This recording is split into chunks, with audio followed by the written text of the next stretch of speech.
Hello friends, आज एक definite integral से बहुत यूनिक और बेहतरीन क्वेश्चन लेके आए हैं। जिन बच्चों को ये क्वेश्चन ऐसा लग रहा हो कि वो माइनस ए टू ए की प्रॉपर्टी वाला क्वेश्चन है, तो बेटा ट्राई करके देख लेना। माइनस ए टू ए की प्रॉपर्टी से क्वेश्चन होगा नहीं। अगर आपका क्वेश्चन माइनस ए टू ए वाला दिख रहा हो लेकिन वो क्वेश्चन आगे जाके अटक जाए, वो सॉल्व ही ना हो आपसे, तो क्या करना, ये प्रॉपर्टी लगाना, आंसर आएगा। ये एक्चुअल में क्वेश्चन कौन सी प्रॉपर्टी का है? A to b f x d x, जो कि ट्रांसफॉर्म हो जाती है a to b f a plus b minus x d x. देखो कुछ ऐसे क्वेश्चन है a to b f x d x की प्रॉपर्टी के, जो एक्चुअल में दिखते हमें माइनस ए टू ए वाली प्रॉपर्टी के, लेकिन ऐसा है नहीं। आप ट्राई कर लेना माइनस ए टू ए लगाकर। एक स्टेप ऐसा आएगा आपको, भैया सर क्वेश्चन तो फंस गया, अब समझ ही नहीं आ रहा क्या करना है, तो समझ जाना भाई ये माइनस ए टू ए का क्वेश्चन नहीं है, ये ए टू बी का क्वेश्चन है। ठीक है, अब क्वेश्चन क्या करना है? सबसे पहले क्वेश्चन अपने को गिवन है भाई, उसको इक्वेशन 1 मानना है और इस प्रॉपर्टी को अप्लाई करना है। तो जिसमें माइनस का पाई बाय 2 ए हो जाएगा, पाई बाय 2 बी हो जाएगा, एक्स तो क्वेश्चन में है ही है। तो चलिए इंसर्ट करते हैं प्रॉपर्टी।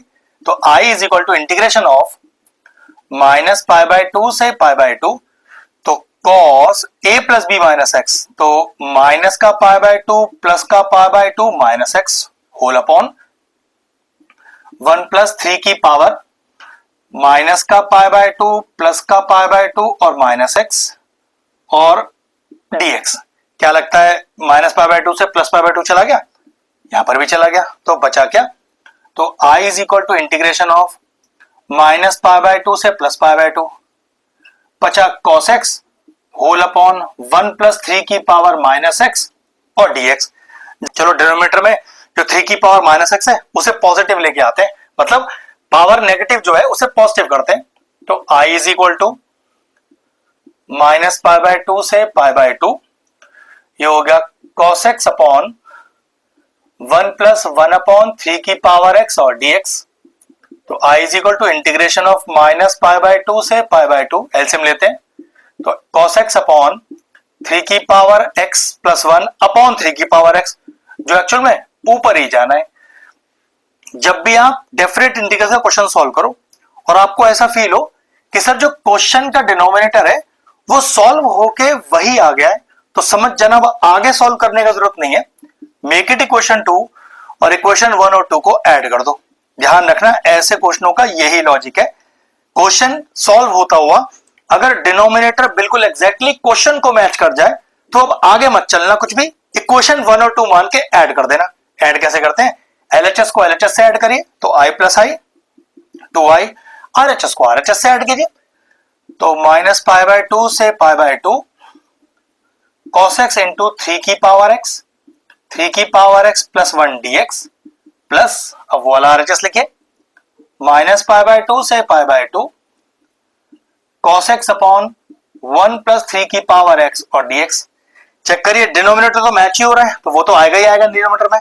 और चेक करो कुछ और कॉमन तो नहीं आ रहा न्यूमरेटर से। हाँ भाई, दोनों के पास cos x है, तो एक्चुअल में क्या लिखा हुआ आ जाएगा?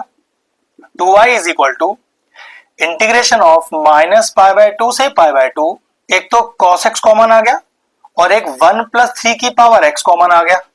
तो भाई सोचो कि अगर मैंने इसमें से cos x अपॉन 3 की पावर x प्लस 1 या 1 प्लस 3 की पावर x कॉमन निकाल रखा है, तो यहां क्या बचा न्यूमरेटर में? 3 की पावर x प्लस, अब ये तो पूरा का पूरा ही बाहर हो गया, यही है ना, तो बचा क्या है यहाँ पर? 1 बचा और dx। चेक करो ये आपस में कट तो नहीं रहे, बिल्कुल कट रहे हैं। यही इस क्वेश्चन का लॉजिक है। जिस क्वेश्चन में माइनस ए टू ए वाली प्रॉपर्टी दिख रही हो, लगे नहीं, आप लगाना ए से बी वाली प्रॉपर्टी, और ए से बी वाली प्रॉपर्टी में ये वाला स्टेप हमेशा आएगा, ये टर्म कट जाएगा, बचा क्या? सिर्फ cos x का इंटीग्रेशन रह गया। तो अब जो बचा हुआ हिस्सा है फिर से लिख देता हूं, तो ये आया हमारे पास 2i is equal to integration minus pi by 2 से पाई बाय 2, और बचा क्या? सिर्फ cos x रह गया और सारे टर्म कट गए, cos x और dx। अब cos x का इंटीग्रेशन क्या होता है भाई? sin x होता है। तो 2i is equal to sin x, और लिमिट कहां से कहां तक है? माइनस पाई बाय 2 से पाई बाय 2। तो 2i इज इक्वल टू, क्या करूं, पहले अपर लिमिट डालता हूं x में, तो sin पाई बाय 2 माइनस, और लोअर लिमिट डाली x में, तो sine minus of pi by 2, तो 2i इज इक्वल टू, तो sine pi by 2 minus sine के एंगल के माइनस का क्या होता है, वो तो भाई बाहर आ जाता है क्वेश्चन के। तो minus of sine pi by 2, minus minus plus हो गया, तो ये हो गया 2 sine equal to sine pi by 2 plus sine pi by 2, ये कितना हो गया 2y equal to 2 sine pi by 2। And what is sine pi by 2, sine 90, sine 90 1 होता है, तो 2i बराबर 2 इंटू 1, 2 से 2 कट गया, तो what was the value of i, what is the value of the given function, 1 आ गया। मतलब particular question इतना शानदार था कि जिस प्रॉपर्टी का दिख रहा था उसका था नहीं, दूसरी प्रॉपर्टी का इस्तेमाल कर रहा था, और फाइनल आंसर क्या आ गया, 1 आ गया। एक बेहतरीन सा क्वेश्चन था, फिनिश हो गया। अगर सर के और इंटरेस्टिंग वीडियोस देखना चाहते हैं तो चैनल की प्लेलिस्ट में जाएं, वहां डेफिनेट इंटीग्रल्स की सेपरेट प्लेलिस्ट बनी हुई है, वो प्लेलिस्ट में एंड स्क्रीन में भी डाल दूंगा, और सारे इंपॉर्टेंट चैप्टर्स की प्लेलिस्ट के साथ जाकर उन्हें भी चेक कर लीजिएगा। एक शानदार सा यूनिक सा क्वेश्चन फिनिश हुआ, वीडियो फिनिश करते हैं।